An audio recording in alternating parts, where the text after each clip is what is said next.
இன்றைய முதல் வாசகம் இறைவாக்கினர் ஆமோஸ் நூலிலிருந்த வாசகம் அதிகாரம் 7 வசனம் 12 முதல் 15 முடிய. அந்நாட்களில் பெத்தேலின் குருவாகிய அமத்சியா ஆமோஸை பார்த்து, காட்சி காண்பவனே, இங்கிருந்து போய்விடு, யூதாவின் நாட்டுக்கு ஓடிவிடு. அங்கே போய் இறைவாக்கு உரைத்து உன் பிழைப்பை தேடிக்கொள். பெத்தேலில் இனி ஒருபோதும் இறைவாக்கு உரைக்காதே, ஏனெனில் இது அரசின் புனித இடம், அரசுக்குரிய இல்லம் என்று சொன்னான். ஆமோஸ் அதற்கு மறுமொழியாக அமத்சியாவை பார்த்து கூறினார், நான் இறைவாக்கினன் இல்லை, இறைவாக்கினர் குழுவில் உறுப்பினனும் இல்லை. நான் ஆடு மாடு மேய்ப்பவன், காட்டு அத்திமர தோட்டக்காரன். ஆடுகள் ஓட்டிக்கொண்டு போன என்னை ஆண்டவர் தேர்ந்தெடுத்து என் மக்களாகிய இஸ்ரேலிடம் சென்று இறைவாக்கு உரைத்திடு என்று அனுப்பினார். இது ஆண்டவர் வழங்கும் அருள்வாக்கு. இறைவா, உமக்கு நன்றி. இன்றைய இரண்டாம் வாசகம் திருத்தூதர் பவுல் எபேசியருக்கு எழுதிய திருமுகத்திலிருந்து வாசகம் அதிகாரம் 1 வசனம் 3 முதல் 14 முடிய. நம் ஆண்டவராகிய இயேசு கிறிஸ்துவின் தந்தையும் கடவுளுமானவர் போற்றி. அவர் விண்ணகம் சார்ந்த ஆவிக்குரிய ஆசி அனைத்தையும் கிறிஸ்து வழியாக நம்மீது பொழிந்துள்ளார். நாம் தூயோராகவும் மாசற்றவராகவும் தம் திருமுன் விளங்கும்படி உலகம் தோன்றுவதற்கு முன்பே கடவுள் நம்மை கிறிஸ்து வழியாக தேர்ந்தெடுத்தார். அவர் நம்மை இயேசு கிறிஸ்துவின் மூலம் தமக்கு சொந்தமான பிள்ளைகளாக்கிக் கொள்ள அன்பினால் முன்குறித்து வைத்தார்.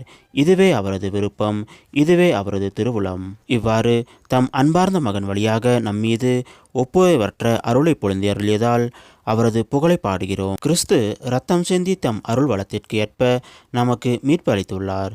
இம்மீட்பால் குற்றங்களிலிருந்து நாம் மன்னிப்பு பெறுகிறோம். அந்த அருளை அவர் நம்மில் பெருகச் செய்து அனைத்து ஞானத்தையும் அறிவுத்திறனையும் தந்துள்ளார். அவர் தமது திருவுளத்தின் மறைப்பொருளை நமக்கு தெரியப்படுத்தியுள்ளார். இது கிறிஸ்து வழியாக கடவுள் விரும்பி செய்த தீர்மானம்.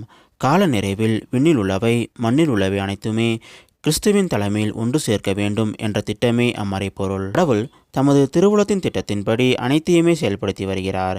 அவரது தீர்மானத்தினால் நாம் முன்குறிக்கப்பட்டு கிறிஸ்து வழியாய் அவரது உரிமை பெற்றுக்கு உரியவரானோம். இவ்வாறு கிறிஸ்துவின் மேல் முதலில் நம்பிக்கை வைத்த நாங்கள் கடவுளுடைய மாட்சியை புகழ்ந்து பாட வேண்டும் என அவர் விரும்பினார். நீங்களும் உங்களுக்கு மீட்பளிக்கும் நற்செய்தியாகிய உண்மையின் வார்த்தையை கேட்டு அவர் மீது நம்பிக்கை கொண்டு வாக்களிக்கப்பட்ட தூய ஆவியால் அவருக்குள் முத்திரையிடப்பட்டீர்கள். அந்த தூய ஆவியே நாம் மீட்படைந்து உரிமை பெறுவோம் என்பதை உறுதிப்படுத்தும் அடையாளமாக இருக்கிறது.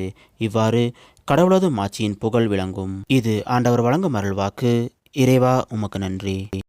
இன்றைய நற்செய்தி புனித மாற்கு எழுதிய நற்செய்தியிலிருந்த வாசகம் அதிகாரம் 6 வசனம் 7 முதல் 13 முடிய.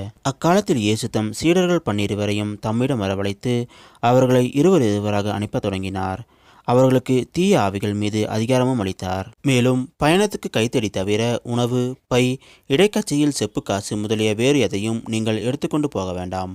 ஆனால் மிதியடி போட்டுக்கொள்ளலாம், அணிந்திருக்கும் அங்கி ஒன்றே போதும் என்று அவர்களுக்கு கட்டளையிட்டார். மேலும் அவர், நீங்கள் எங்கேயாவது ஒரு வீட்டுக்குள் சென்றால் அங்கிருந்து புறப்படும் வரை அவ்வீட்டிலேயே தங்கியிருங்கள்.